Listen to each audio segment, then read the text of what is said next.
সবার জন্য ন্যায্য ও সম্ভাবনাময় ভবিষ্যৎ গড়তে জনসংখ্যা পরিকল্পনা এই প্রতিপাদ্যকে সামনে রেখে বিশ্ব জনসংখ্যা দিবস ২০২৬ উপলক্ষে যশোরের বাঘারপাড়া উপজেলায় আলোচনা সভা ও পুরস্কার বিতরণ অনুষ্ঠান অনুষ্ঠিত হয়েছে।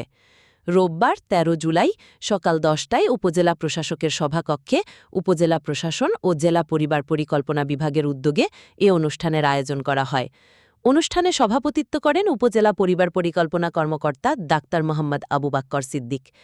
প্রধান অতিথি হিসাবে উপস্থিত ছিলেন উপজেলা নির্বাহী কর্মকর্তা ইউএনও ভূপালী সরকার। বিশেষ অতিথি ছিলেন উপজেলা স্বাস্থ্য ও পরিবার পরিকল্পনা কর্মকর্তা ডাক্তার অরূপজ্যোতি ঘোষ এবং বাঘারপাড়া প্রেস ক্লাবের সভাপতি ইকবাল কবির।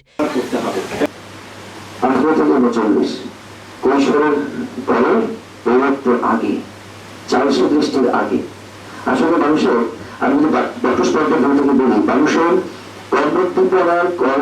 অন্তত যেন কেউ ১৯ বছরের আগে বাচ্চা না নেয়, কারণ ওই বাচ্চাটা পৃথিবীতে আসলে তার জন্ম নিবন্ধন যদি আমরা করে না দিতে পারি তাহলে সে সকল ধরনের সেবা থেকে কি বঞ্চিত হচ্ছে। এটা কিন্তু একবারে ঢাকা থেকে এক সফটওয়্যারে অফ করে দেওয়া, এবং সেই বাচ্চাটার মা বাবা আমরা যদি তাকে জন্ম নিবন্ধন করেও দিতে চাই তাহলে তার বাবা মার পরিচয় দেওয়া যাচ্ছে না।